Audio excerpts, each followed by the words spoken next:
Assalamualaikum warahmatullahi wabarakatuh.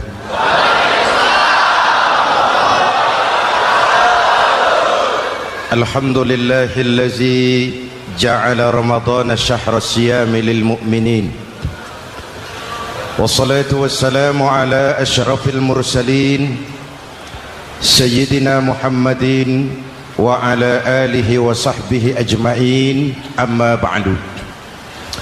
Para ulama yang saya muliakan, para pejabat baik sipil maupun militer yang saya hormati, alhamdulillah malam ini atas izin Allah, mudah-mudahan yang kita laksanakan ini merupakan bagian dari amal ibadah kita di bulan suci Ramadan ini.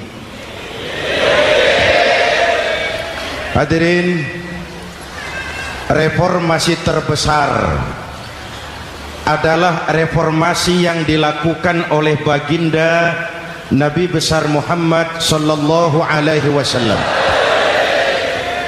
23 tahun merombak satu bangsa biadab menjadi bangsa beradab, merombak umat yang terpecah belah menjadi umat yang bersatu, merombak masyarakat yang tenggelam dalam kemusyrikan menjadi umat yang bertauhid. Reformasi besar apa yang dilaksanakan oleh Rasul dan apa hubungannya dengan kita sekarang? Ini yang ingin saya sampaikan malam ini. Pertama, beliau melaksanakan reformasi akidah, membebaskan manusia dari kemusyrikan, menyelamatkan manusia dari ketergantungan kepada benda. 13 tahun beliau berjuang di kota Makkah hanya untuk menanamkan la ilaha illallah Muhammadur Rasul. Dari sana segalanya dimulai, meletakkan fondasi. Saya yakin tidak ada Tuhan selain Allah dengan seluruh konsekuensinya. Kalau saya yakin tidak ada Tuhan selain Allah, maka saya tidak akan menyembah kecuali hanya kepada Allah. Orang yang benar fondasinya, benar sujudnya. Jelas? Kalau saya yakin tidak ada Tuhan selain Allah, saya tidak akan minta rizki kecuali hanya kepada Allah. Orang yang benar fondasinya, jauh dari korupsi, jauh dari judi.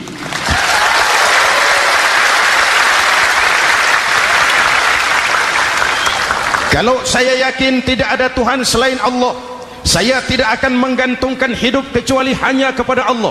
Saya tidak akan melarikan persoalan kecuali hanya kepada Allah. Saya tidak akan pernah takut kecuali hanya kepada Allah. Saya tidak akan minta tolong kecuali hanya kepada Allah. Inilah generator yang membangkitkan seluruh nilai-nilai amal kita. Kita puasa, kita sujud, kita jihad, itu kan karena nilai iman. Betul? Imannya tidak kelihatan, yang kelihatan gejalanya. Mic ini berbunyi karena ada strom. Percaya apa tidak? Kelihatan stromnya? Kok tahu ada strom dari mana? Dari bunyi. Ada suaranya itu, ada stromnya. Kenapa? Bunyi. Lampu menyala karena ada strom. Kipas angin berputar karena ada strom. Betul? Jadi kalau ada strom bunyi dong. Kalau ada strom lampunya nyala dong. Kalau ada strom kipas anginnya muter dong. Artinya apa? Kalau ada iman sujud dong. Kalau ada iman jihad. Udah dang dong.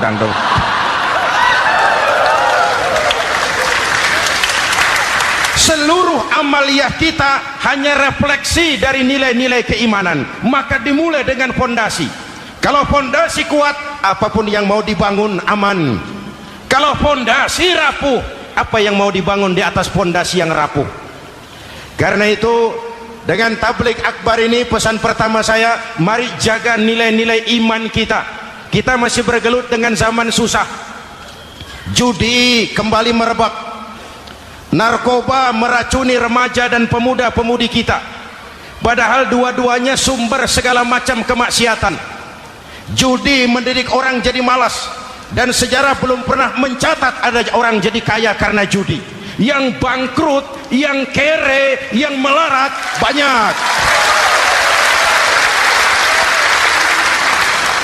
Makanya saya bersyukur di sini nggak ada yang judi. Nggak ada, mana saya nggak lihat di sini. Entahlah kalau di luar sini. Judi itu penyakit, kalahnya bikin penasaran, menangnya bikin ketagihan. Itulah penyakitnya. Makanya lebih baik makan singkong betulan daripada makan roti mimpi. Ayo, makan singkong betulan, makan roti mimpi, lebih baik mana? Lebih baik makan roti betulan, Mas.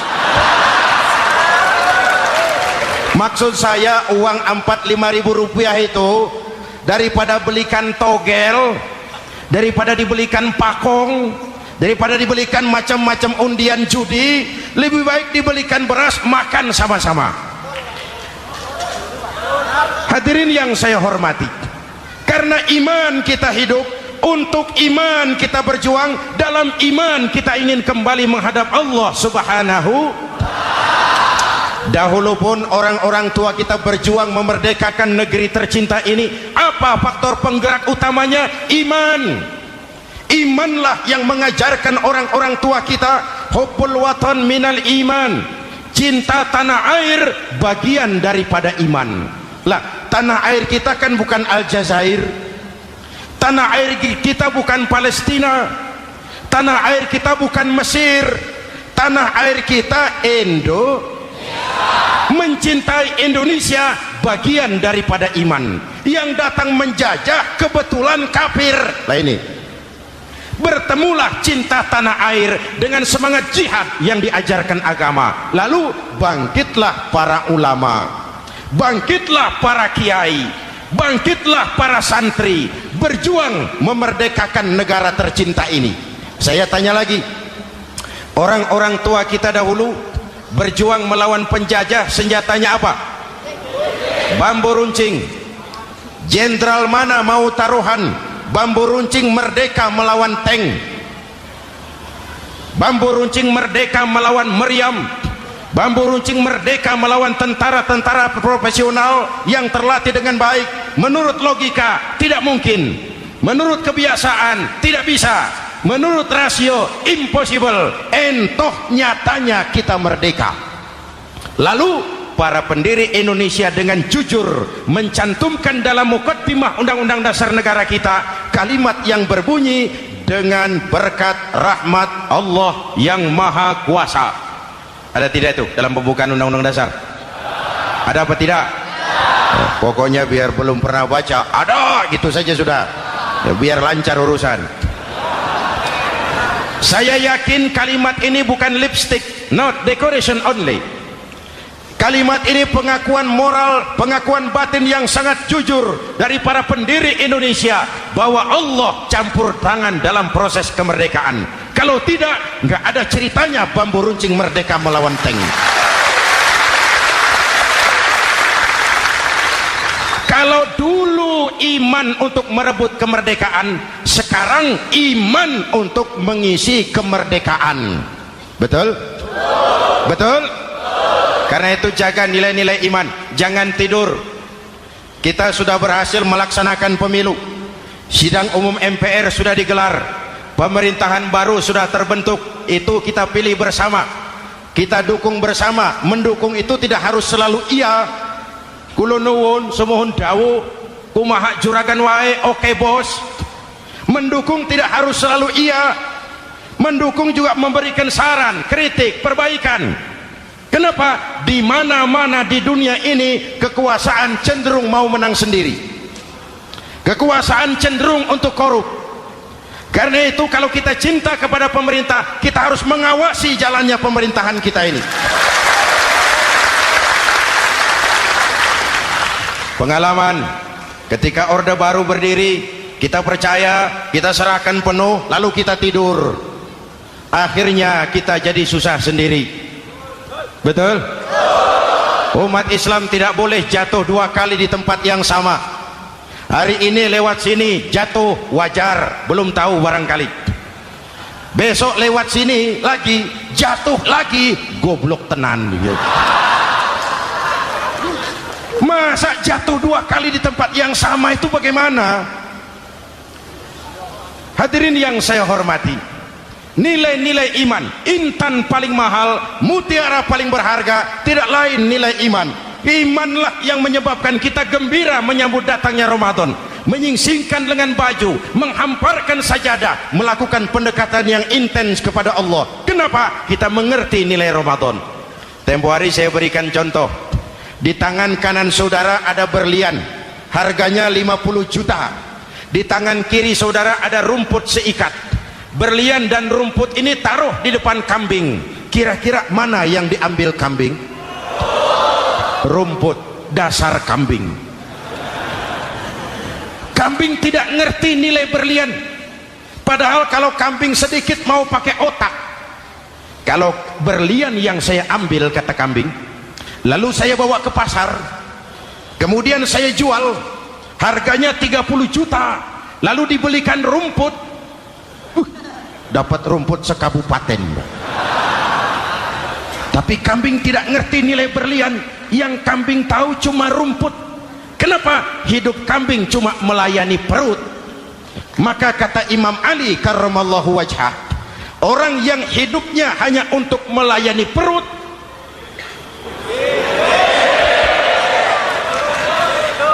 saudara yang ngomong ya, tanggung jawab.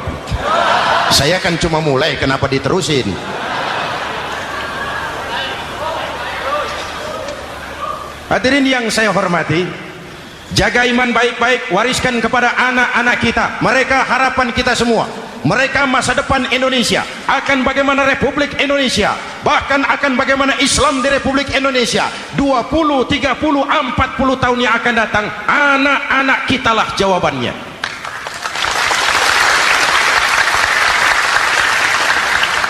Mereka mau jadi apa? Persilahkan, asal iman merupakan landasan hidupnya.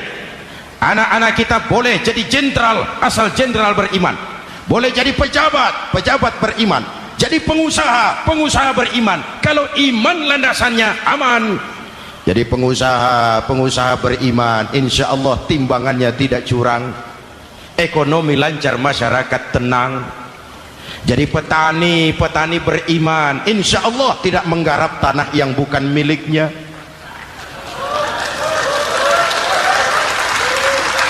Jadi pejabat, pejabat beriman, insya Allah korupsinya sedikit.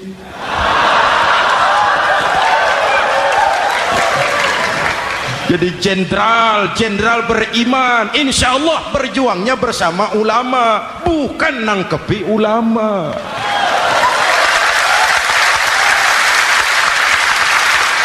Jadi teknokrat, teknokrat beriman, jadi pengusaha, pengusaha beriman, jadi seniman, seniman beriman, jadi maling. Nggak ada, mana ada maling beriman. Kalau iman landasannya, insya Allah aman. Ini yang pertama. Yang kedua, baginda Nabi melaksanakan reformasi sosial. Berupa apa? Membebaskan manusia dari ras diskriminasi, mengikat manusia dengan tali akidah. Diciptakan kita dari laki-laki dan perempuan, dijadikan kita bersuku-suku dan berbangsa-bangsa. Bahkan Quran memulai dengan kalimat syu'ub, wa ja'alnakum syu'uban wa qabaila. Kami jadikan kamu berbangsa-bangsa dan bersuku-suku agar kamu saling mengenal satu dengan yang lain. Saya ingin mengulangi imbauan saya, mari kita tingkatkan kerukunan, 3 macam kerukunan. Pertama, rukun antar umat seagama. Sesama muslim harus rukun. Ya Pak? Ya Bu?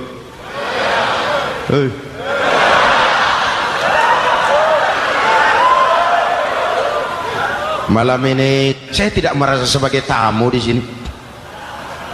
Saya hanya keluarga di tengah-tengah keluarganya.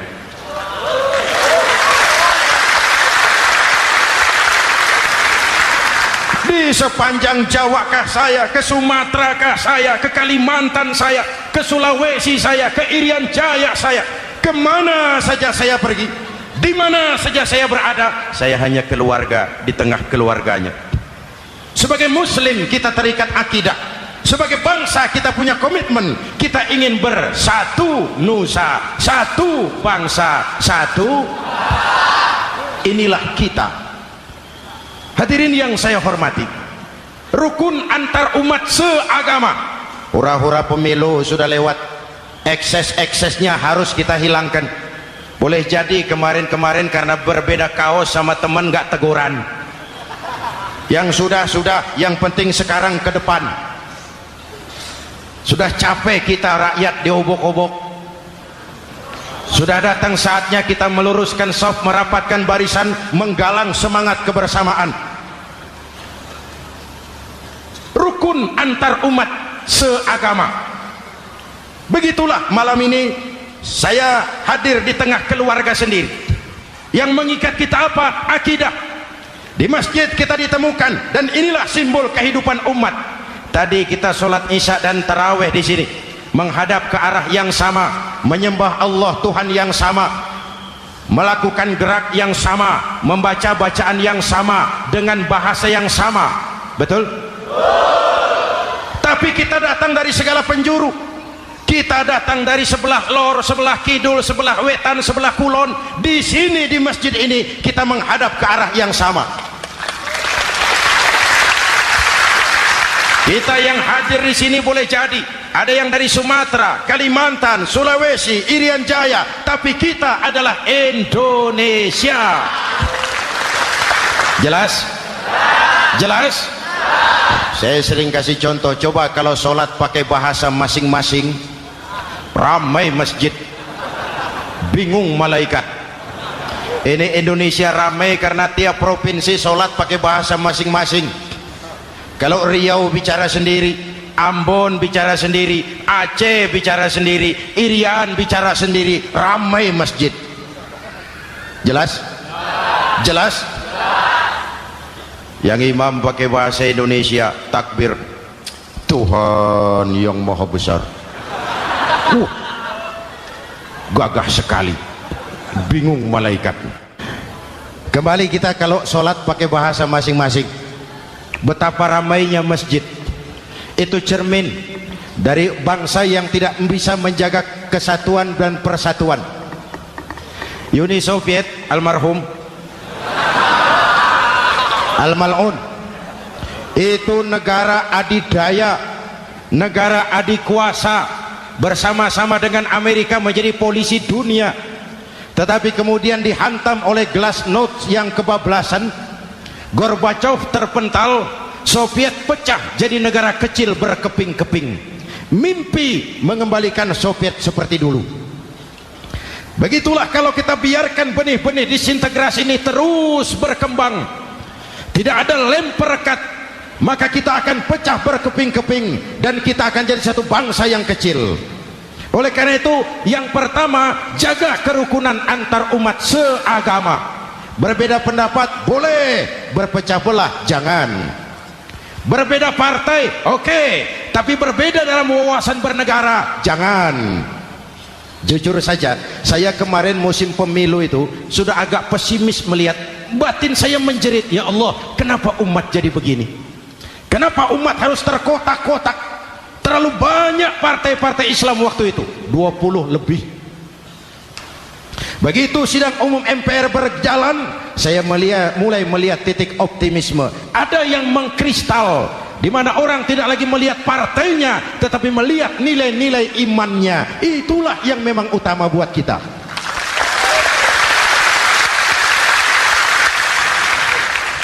Ini yang pertama, rukun antar umat seagama. Yang kedua, rukun antar umat beragama. Beberapa hari yang lalu ada kejadian yang mengenaskan di Jakarta Timur, Cipayung. Peristiwa penyerbuan Yayasan Dolos.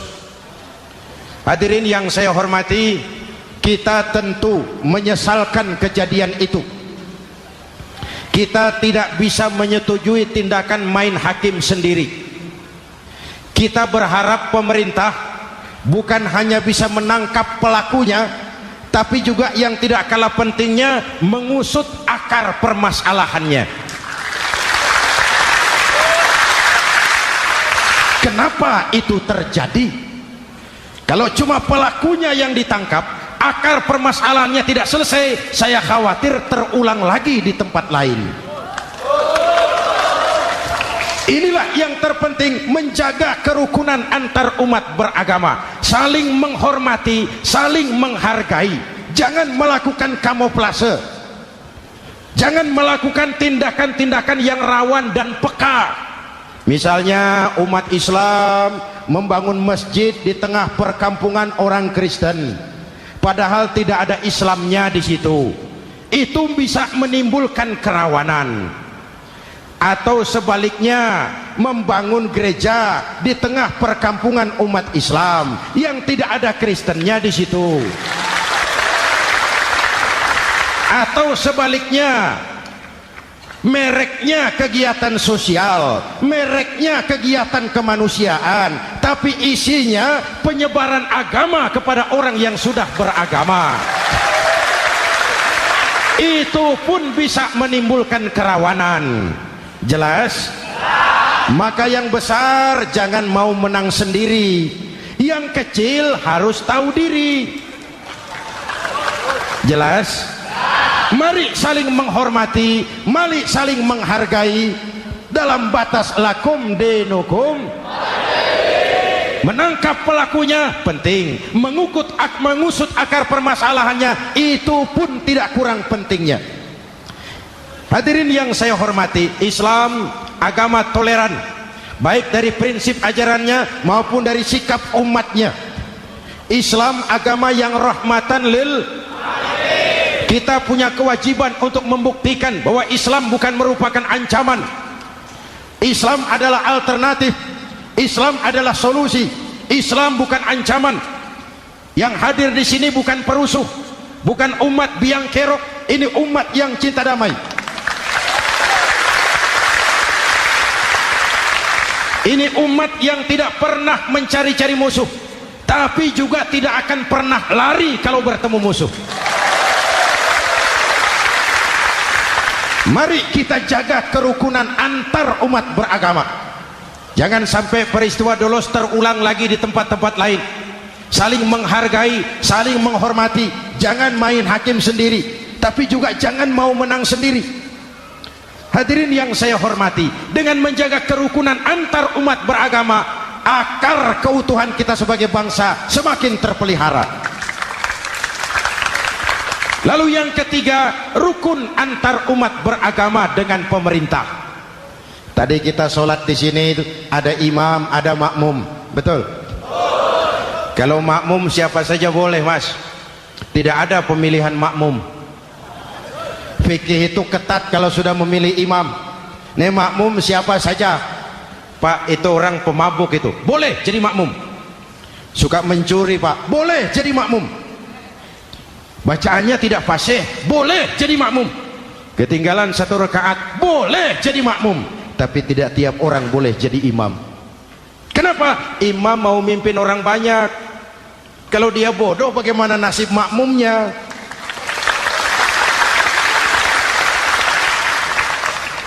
Ada karikatur di Medan, pernah kejadian anak kecil disuruh sholat sama ibunya. Nak, sholat kau. Ah, aku tak pandai sholat, mak. Si ucok rupanya ini. Kata ibunya, sudahlah, kau ikuti saja bapakmu tuh. Apa yang bapak mau kerjakan, kau ikuti sajalah. Jadi lama, kalau ikut saja bisa laku. Berangkatlah anak ini kan, sholat di belakang bapaknya, jadi makmum. Sholat di balai bambu, tidak pakai tikar. Bangun sujud, hidung bapaknya terjepit bambu. Karena sakit dan kaget, refleks bapak ini teriak, aduh. Anak di belakang ingat pesan maknya, ikuti saja bapakmu. Si anak ini malah pakai iramat, aduh.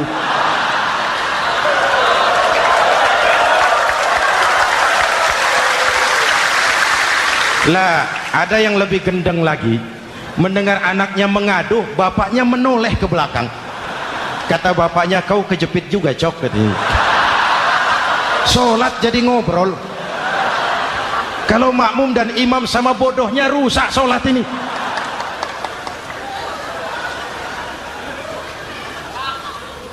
Hadirin yang saya hormati, rukun antar umat beragama dengan pemerintah, pemerintah yang legitimate, yang dihasilkan lewat proses demokrasi, benarnya kita dukung, salahnya kita tegur, kita kritik, kita perbaiki, kita berikan saran-saran yang baik. Sekali lagi, jangan tidur. Sudah lewat masanya. Kemarin-kemarin kita menghadapi satu masa yang penuh krusial. Sudah datang saatnya kita bersama-sama bahu membahu mengatasi kesulitan besar yang tengah kita hadapi sekarang ini. Dengan 3 kerukunan ini, insya Allah keutuhan kita sebagai bangsa akan lebih terpelihara. Ini reformasi kedua. Dalam konteks kita sekarang menjaga semangat kebersamaan. Saya sering mempopulerkan di masyarakat kita, umat Islam bangsa Indonesia seperti 5 jari ini. Kalau kompak, apa yang tidak terpegang? Tapi kalau berpecah belah, apa yang mau dipegang? Yang ini namanya ibu jari. Umaro ini, pemerintah.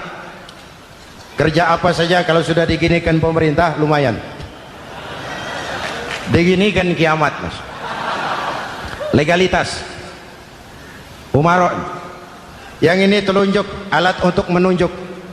Ini orang yang punya uang, orang kaya, para pengusaha, investor. Kita perlu untuk memulihkan roda perekonomian kita. Di mana-mana kalau orang sugih nunjuk, lancar urusan, Pak. Coba kita yang melarat nunjuk-nunjuk ini, nggak laku. Makanya kata orang, serba salah jadi orang susah, tapi lebih susah jadi orang serba salah. Serba salah jadi orang susah, tapi lebih susah jadi orang serba salah. Telunjuk. Yang ini jari tengah lah ini, di tengah dia, ke kanan tidak, ke kiri tidak. Milik semua golongan ini, netral. Siapa ini? TNI. Siapa ini? Cendekiawan. Siapa ini? Ulama idealnya itu. Milik semua, tidak kemana-mana, tapi ada di mana-mana. Nggak bisa diajak suitan ini. Nggak ada anak-anak main kelereng, suitnya begitu itu nggak ada. Ini jari manis. Remaja, pemuda, masa yang paling manis. Semua harapan milik pemuda. Belum pernah saya dengar ada orang pidato, para kakek-kakek harapan bangsa, belum pernah. Mesti kalau sudah harapan umat, pemuda, harapan negara, pemuda, harapan agama, pemuda, harapan bangsa, pemuda, harapan pemudi. Jari manis. Yang ini kelingking, jari paling kecil ini.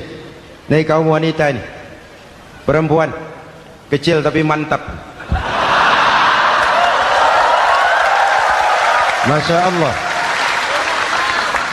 Ini ibu jari ini besar ini.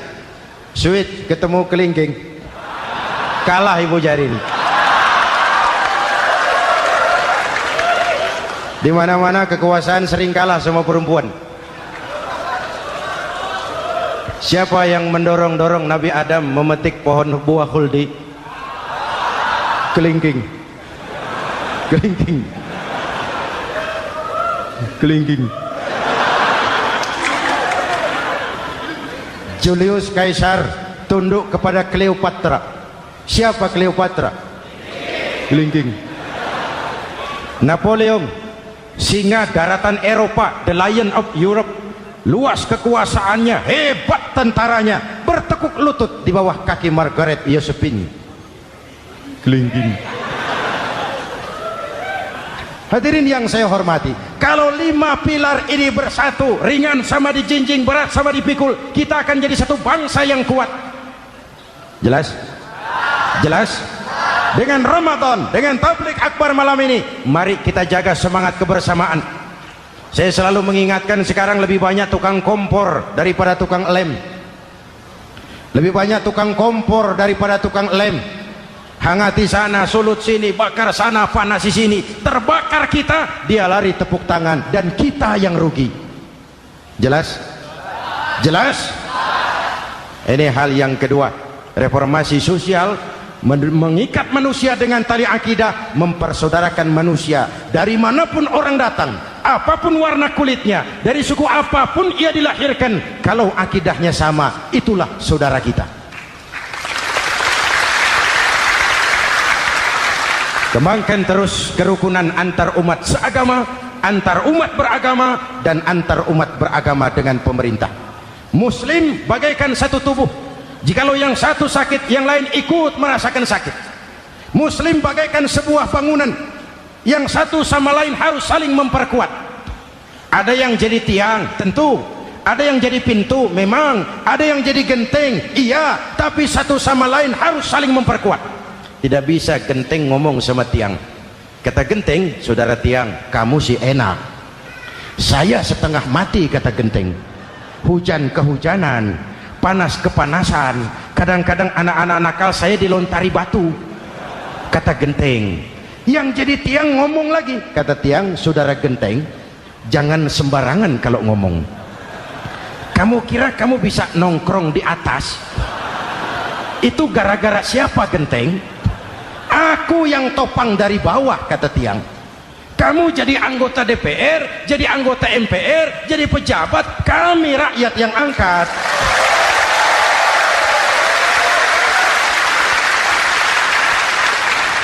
Jangan waktu di bawah rajin ngamalkan ayat kursi, dapat kursi lupa sama ayat.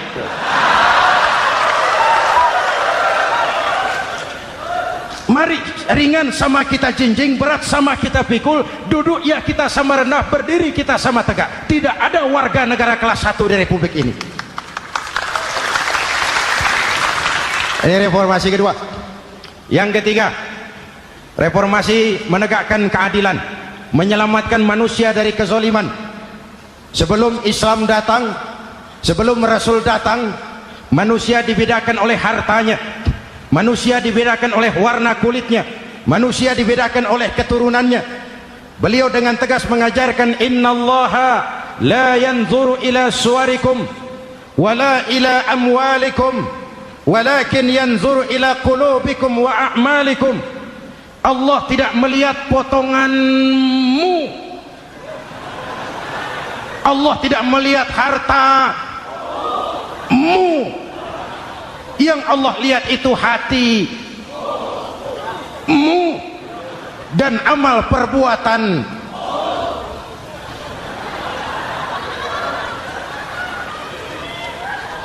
Perjuangan menegakkan keadilan. Hadirin yang saya hormati, itulah yang menyebabkan reformasi kita menggelinding, menuntut keadilan, baik keadilan di bidang politik, keadilan di bidang ekonomi, keadilan di bidang hukum. Nabi pernah mengingatkan, hakim, kata Nabi, itu ada 3 macam. Al-qudatu salasatun. Hakim ada 3 macam. 1 di surga, 2 di neraka. Hadirin yang saya hormati, siapa yang hakim ke surga itu? Ada hakim yang tahu tentang kebenaran, lalu siap melaksanakan kebenaran itu, menghukum dengan kebenaran apapun resikonya, walaupun dimusuhi atasannya, walaupun bertentangan dengan nuraninya, karena itu orang yang dia sukai, tapi dia tetap melaksanakan hukum. Hakim yang mengerti tentang kebenaran sesuatu lalu melaksanakan hukum dengan kebenaran itu yang akan sampai ke surga. Yang kedua, ada hakim tahu tentang kebenaran tapi tidak mampu melaksanakan hukum dengan kebenaran itu.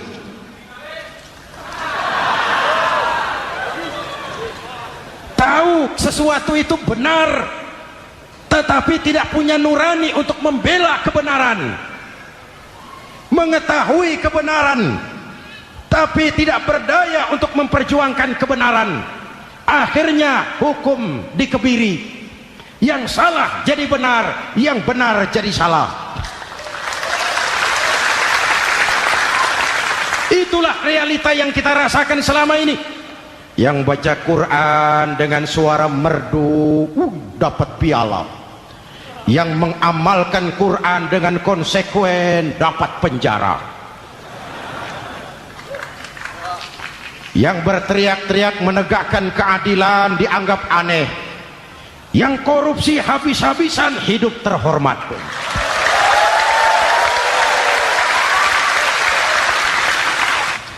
Jadi yang kedua tadi hakim yang tahu kebenaran tetapi tidak mampu melaksanakan hukum sesuai dengan kebenaran, diperkosanya kebenaran, ditekannya hati nuraninya, sehingga ini yang mengakibatkan terlukanya perasaan keadilan. Yang ketiga lebih celaka lagi, ada hakim yang tidak mengerti tentang kebenaran lalu melaksanakan hukum dalam ketidakmengertiannya. Bodoh melaksanakan hukum dalam kebodohan, itu pun menyebabkan orang masuk neraka. Na'udzu. Hadirin yang saya hormati, reformasi yang dilaksanakan Rasul berjuang menegakkan keadilan setelah membebaskan manusia dari ras diskriminasi.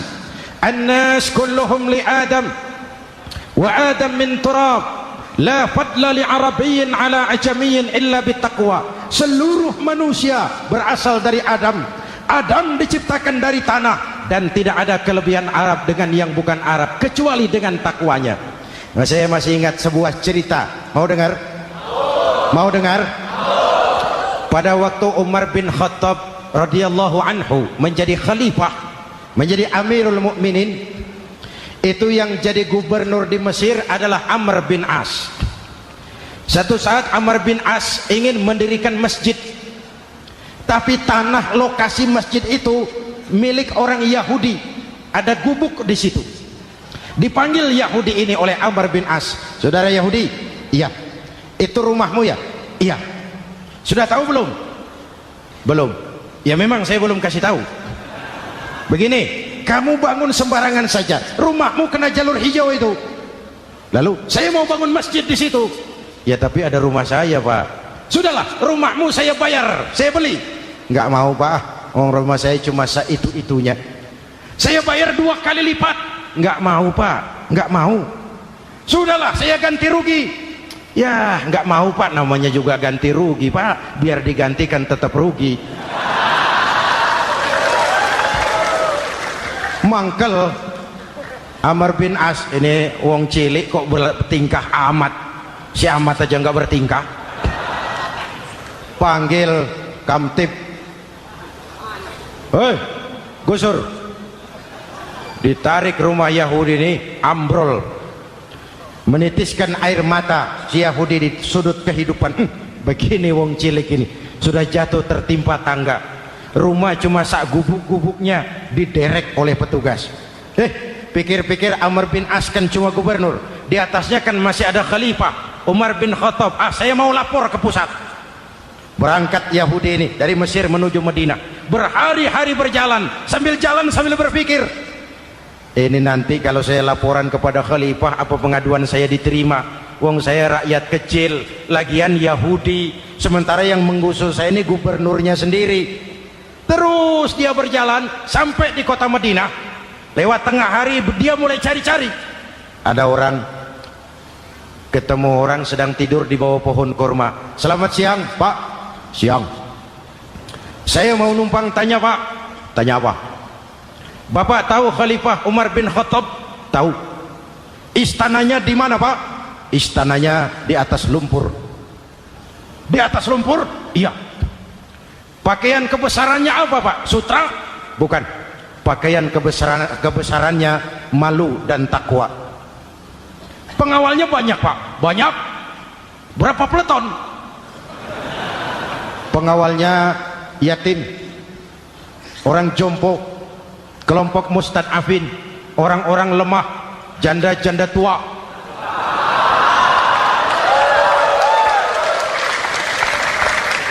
Itu pengawalnya. Pakaian kebesarannya malu dan takwa. Pengawalnya orang-orang lemah, tidak berdaya. Kok begitu, Pak? Begitulah Umar bin Khattab. Orangnya sekarang di mana, Pak? Di depan kamu. Jadi Bapak, iya, Bapak? Iya. Saya Umar. Ada apa mas? Oh, yang datang dari Semarang waktu itu. Gini loh Pak, saya mau menuntut keadilan. Keadilan kenapa? Gubernur Bapak Amr bin As itu Pak zolim. Kenapa dia? Gubuk saya main tarik saja runtuh. Saya nggak punya rumah lagi, wong saya ini golongan makmur, cuma rumah sama sumur.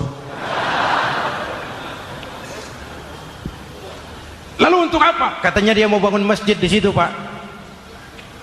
Dipaksanya rumah kamu ditarik sampai runtuh. Iya. Yahudi? Ya Pak. Itu ada tempat sampah ya. Betul Pak. Di situ banyak tulang unta. Coba kau cari satu tulang unta bawa ke sini. Bingung Yahudi. Pak, saya jauh-jauh dari Mesir ke sini ini mau cari keadilan. Kalau tulang unta di Mesir juga banyak Pak. Sudahlah, kau ambil saja tulang itu. Berangkat Yahudi penuh tanda tanya, ambil sebuah tulang unta, diberikan kepada Khalifah Umar bin Khattab. Tulang ini diambil, Umar hunus pedangnya, dengan ujung pedang dibuat garis lurus di atas tulang unta itu. Rak. Selesai. Yahudi? Iya Pak. Sekarang kau kembali ke Mesir, serahkan tulang ini kepada Amr bin As. Makin bingung Yahudi. Jauh-jauh datang kemari kira mau dapat keadilan, cuma dapat tulang. Ya sudahlah, namanya wong cilik, berangkat dia pulang ke Mesir. Berhari-hari sampai di Mesir. Pak Gubernur, ya lapor. Ada apa Yahudi? Saya dari pusat. Loh, kamu dari Madinah? Iya Pak. Ngapain sih kamu ke sana-sana? Nuntut keadilan. Kamu bertemu Khalifah? Ketemu Pak. Terus? Tulang.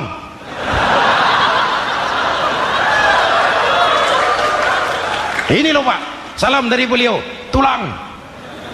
Apa maksudnya? Aku nggak ngerti lah itu Pak. Yes, go rene. Diambil tulang itu. Amr bin As melihat ada garis lurus dengan ujung pedang. Gemetar badannya, keringat bercucuran. Kepala proyek dipanggil. Mas. Ini proyek masjid batal. Gubuk Yahudi dirikan lagi. Loh Pak, kata kepala proyek, saya kan sudah menang tender Pak.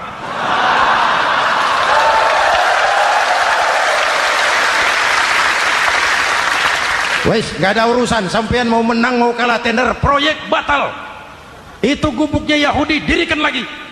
Yahudi makin bingung. Ada gubernur dapat tulang gemetar.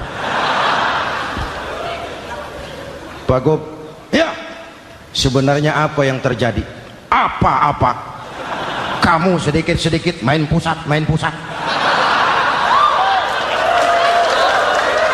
Bu, yang ngomong dulu toh. Ya kan awalnya saya sudah ngomong Pak, tapi gubuk saya tetap ditarik. Percuma ya saya ke pusat Pak. Saya dapat teguran keras dari Khalifah. Tahu kau apa artinya ini? Seolah beliau berkata, "Hei Amr bin As, jangan mentang-mentang sedang berkuasa kau bertindak seenakmu.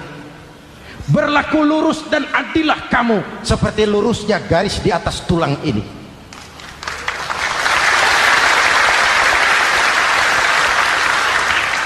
Kalau kau tidak lurus, kalau kau tidak berlaku adil, aku yang akan meluruskanmu dengan pedangku.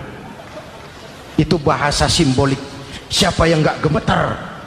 Kamu. Pusat. Wedus.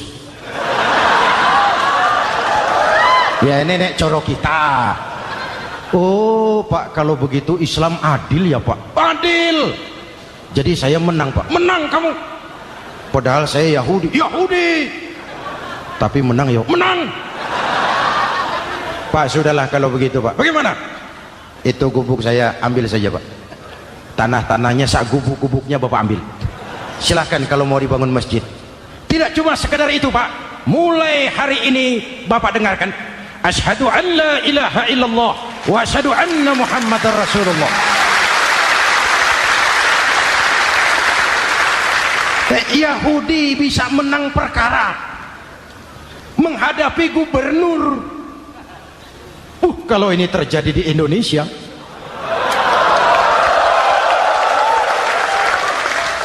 Amin.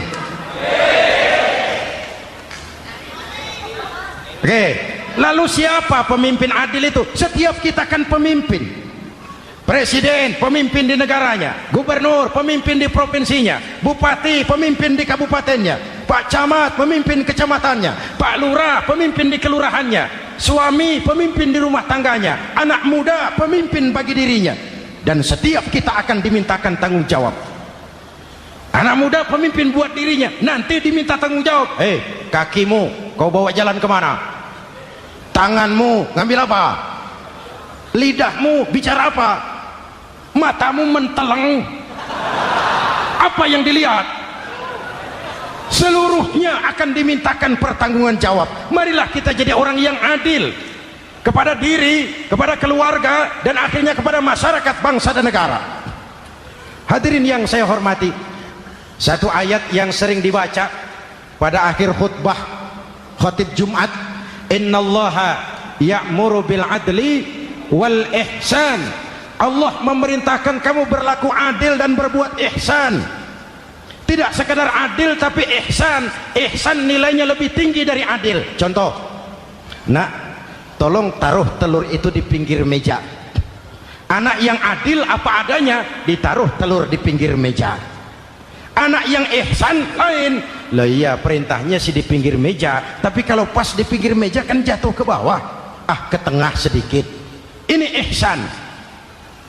Oleh karena itu, mari, perjuangan menegakkan keadilan masih panjang. Jalannya tidak lurus bertabur bunga, menanjak, menurun, banyak onak dan duri.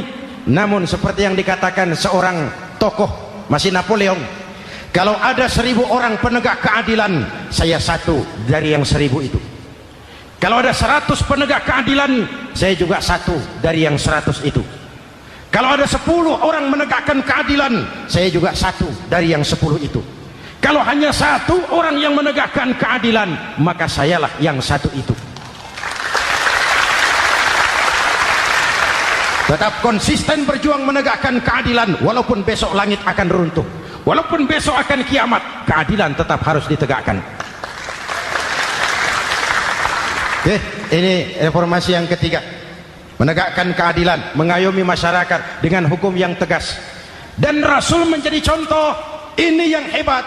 Misalnya beliau berkata, wallazi nafsi biyadihi law anna Fatimah binti Muhammadin sarqat laqata'a Muhammadun yadaha. Demi Allah, andai kata Fatimah putri Muhammad mencuri, jangan orang lain, Muhammad sendiri yang akan memotong tangannya. Hukum berwibawa, masyarakat terlindungi. Kenapa? Nabi jadi contoh. Jelas? Beliau mengajarkan orang beramal. Kepada putrinya beliau mengatakan apa? I'mali ya Fatimah, i'mali fa inni la ughni anki minallahi syai'a. Fatimah, beramal kau. Fatimah, beramal kau. Fatimah, solat kau. Fatimah, puasa kau. Fatimah, zakat kau.